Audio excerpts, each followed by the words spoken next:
If you want to be successful as a business analyst, there are actually 10 common errors that you must not make when you're starting up your career. Maybe you have started your career already and you're not making a very fast progress. There are also 10 common things that might be hindering you currently. So I want you to join me while I go through the 10 common mistakes of business analysts and also how you can avoid them. So listening to the problem and also the solution will really help you to fast track your career. And please join me as we just journey through this together, right?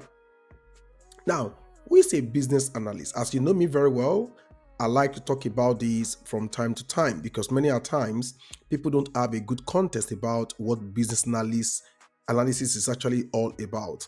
So I'll be explaining to you what do we mean by the role business analyst. What does business analysis as a whole really mean? People think it's all about the title of I'm a business analyst, but it's actually beyond that because business analysis is not just a career, it's also skill, yeah, that anybody can have to get their job done. So based on the definition of business analysis, there are 6 things that you need to keep in mind, and I'll just explain them to you. If you are just starting your career, explaining this concept to you will really help you to grow yourself and understand why do you do what you do. Understanding why you do what you do will really help you to put things in the right perspective and also help you to get things done. So, number one, business analysis is all about enabling change, which means that you are transforming something from what it is to what it should be or what you want it to be. That is change. The change here could be software development, the change here could be organizational redesign, the change here could be cut over from one platform to another. The change here could be relocation of employees. The change here could be construction. The change here could be anything at all. It could be culture transformation, right? It could be community kind of work, right? So the change we're talking about here is not just a digital platform. There are several changes that business analysts actually get themselves involved in. Now, the second part is context, yeah? Because there is always a context to every problem. Anytime you're trying to initiate a change, there's always a context. Let me give an example of that. Imagine you are driving a transformation, right, for two organizations, company ABC and also company XYZ. Now, imagine company ABC has average year of staff in company ABC is like 10 years, right? It's an aging kind of an organization. And you see a second organization, company XYZ. Imagine the average age of people in the company is like 3 years or 2 years, right? You will imagine that if you are driving transformation, the same transformation in these two different contexts, right, it will be different. That is why you don't copy and paste solution as a business analyst. Context becomes important. Now, the third thing you want to take note of as a business analyst is the need. There's a you need to understand how you define need. How do you define it if you don't understand your customer, right? So you want to understand the need. Now, when you understand the need, that is when you now come up with recommendation of solution. We call that solution alternative. That is the fourth thing that you do in business analysis. You come up with, right, different kind of solutions that the customer might actually want to embark on. The fifth thing is that when we do all these things that we are doing, we are driving change in a kind of a context by understanding needs and also recommending solution. The intent of that is to deliver value. Value is the goal, the ultimate goal of the stakeholders, and value is being defined by the stakeholders.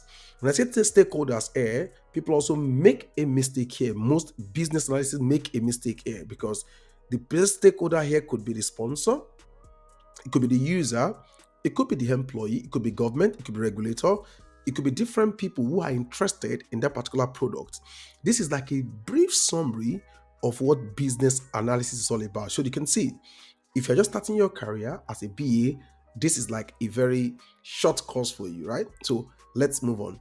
But before we do that, I want to remind you, please click that like button, click that subscribe button, right? And hit that bell so that you always get this information from us from time to time. Now, let's go further, right? Number one mistake that business analysts make is what I call the poor stakeholder engagement. Yeah. And what this one means is that is when you don't identify who are your right stakeholders early enough in that project, only for you to get to know at the end who are your critical stakeholders. Stakeholder management becomes important. How do you solve that? You need to identify, right? And not doing that alone, you also need to find a way to engage your stakeholders very early, right? While you're developing your solution, even before you come up with the solution, while you're trying to understand the need of that particular product. So, in your elicitation of requirements, you need to make sure that stakeholders are rightly engaged. Number two, common mistakes of business analysts is what I call the vague and ambiguous requirements. Now, during requirement gathering session, when you meet with your stakeholders, maybe your customer, maybe your sponsor, anybody at all, who are your stakeholders, what I realize is that many BAs, they document requirement in a way that is not clear, that is incomplete, that is very ambiguous, in such a way that it's subject to several kind of interpretation, right? Which means that the project becomes misaligned, right? Oftentimes, only you understand the requirement in which you're writing, and every other person have a different interpretation to that. That is the reason why I always recommend that as a business analyst, you need to develop a skill where you can develop a clear, concise, and testable requirement, right? And there's some structured template and practices in which you use to be able to define that. And when you do that, you go back against your stakeholder to realign with them whether what you capture in the requirement is what they told you during your session with them. Number three, common mistake of business analysts is what I call the lack of domain knowledge, right? You remember when I was giving you the 6 pillars, right, of the business analysis, I talked about context, right? Why? Because different sector has some peculiarities, right? So if you don't take time to understand the business domain, the processes, the systems, the function of the business in which you find yourself, what happened is that it becomes harder for you to come up with an effective solution. So what you need to do is you need to invest time. You can imagine you're a business analyst in an insurance organization. You need to understand how insurance work. If you find yourself in a fintech, for example, you need to understand how payment works, how platform works, right? You want to have a good understanding of that. If you find yourself, for example, in a manufacturing environment, the context is different. So when you find yourself in an environment, having understanding of that business helps you a lot to be able to come up with something. What do? You can use things like company pages, newsletters, blogs, and podcasts to carry yourself along with the trend of what is happening, particularly in that particular business. The number fourth thing that is very common as mistakes of business analysts is what I call overlooking non-functional requirements. When we are defining requirements, I realize that several BAs find it easier to define their functional requirements. Yeah, so they focus a lot on their functional requirements, which are like the features that you can see, right? You can almost touch them on that particular product. You can describe them easily. However, several non-functional requirements are most time neglected. Things like security, things like performance, things like compliance to platforms, things like speed, things like scalability. Now, one of the biggest one there is scalability. You can't develop a solution that cannot scale up. Yeah, that's going to be like a big problem. So that is what you want to keep in mind. So always make sure you account for the non-functional requirement in what you are working on. Number five, I cannot overflog this: poor communication. Many BAs believe that the moment I have technical skills, then I'm fine, I can get the job done. No, you need to have tools that you can use for communication, because oftentimes you have to communicate effectively, both your technical and non-technical stakeholders. You have to find a way to speak with them. Things like visual aids, using diagram, using PID, using wireframes, they are one of those tools that you can use to communicate your ideas or to come back as a soundboard to your customer to understand what they're saying. And one key thing here is that listening is communication. Listen to your stakeholders. That becomes important. Remember again, click that subscribe button and click that like button. At the end, I'm going to be showing something to you that you will be interested in. I'm sure of that. Now, number 6 is When you don't have a proactive problem solving skills, which means you have a foresight to understand potential risk into your solution in which you are developing and problem that might come up during your project. That's why you need to develop skills like critical thinking, like scenario analysis to anticipate problem, right, and risk early in your project. And tools like RAID can really help you to do that, which is the risk, assumptions, issues, and dependency in the course of your project because it can really help you a lot. Let's go to number 7. The seventh common mistakes of business analysts is what I call inadequate documentation. Now, in the days of Agile, where there's a bit of downplay on documentation, right, which actually Agile does not talk about. Yeah. So, what people try to do is that there is always that rush where we now fail to document requirements, decisions, and changes properly that result in gaps and confusion later in the project.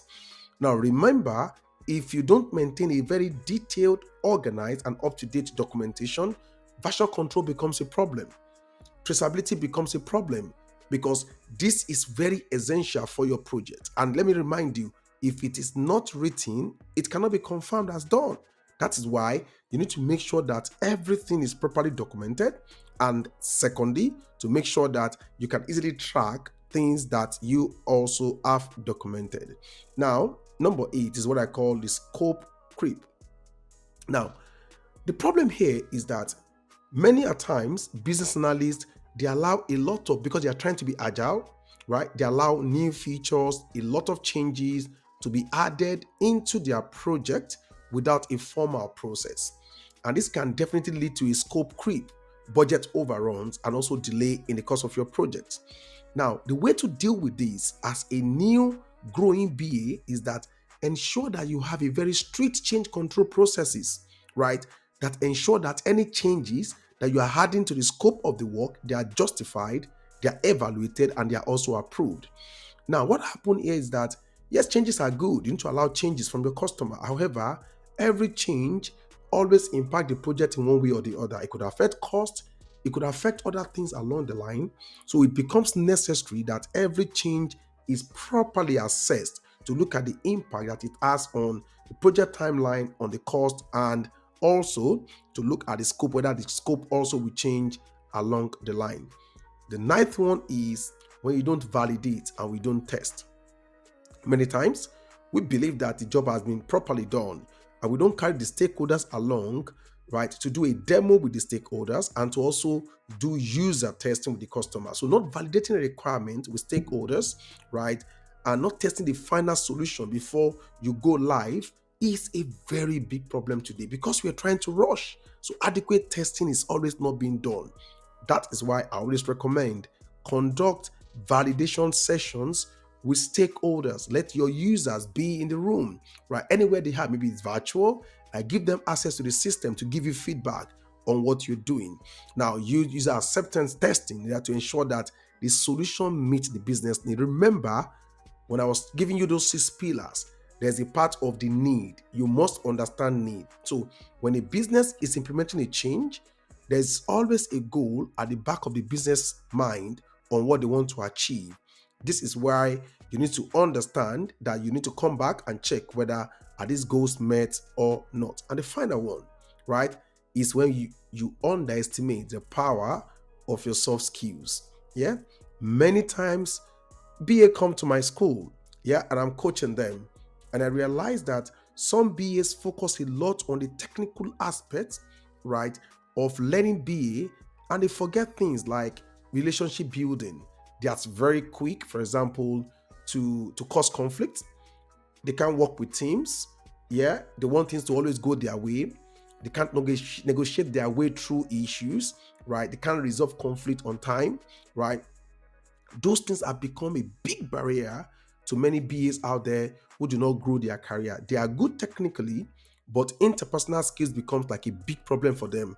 You having soft skills can really make a lot of difference for you. In fact, some BAs that have strong soft skills, they are the one that leads many other BAs that have extremely strong technical skills. A balance of both becomes very important. Before you go, I have something to share with you.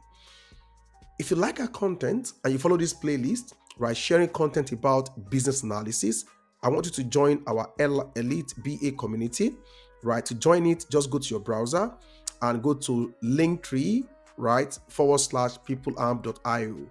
You will see a link there that says the Elite BA. Click that Elite BA and join our community where you get to ask questions and join other BAs like you. Now, we have our Elite BA school running in the next few weeks, right? And we want you to join our BA school. Our BA school is running shortly. For you to register and show interest, go to peoplearm.io /Elite BA school and register there. Then we'll get back to you on details of the school. The school is going to be running for like 2 months, and there are a lot of stuffs for you right there. My name once again is Sulai Diamonds. I'm the strategist. And guys, I look forward to seeing you in our Elite BA community and also joining our Elite BA school. Peradventure, you've done a BA school before and you feel like you don't have the confidence, right, of a BA. Elite BA school is going to give you that fast track, right, to go into the market with a lot of confidence. That is what you do at People Arm. So guys, until I see you again, thank you very much for watching. Please subscribe, like, and share with some of your friends. If there's any topic on business analysis you'd like me to dwell on or do a video on, you can drop it in the comment box. Then I'll be back to give you this quality content. Thank you very much, guys. Have a lovely day. Bye.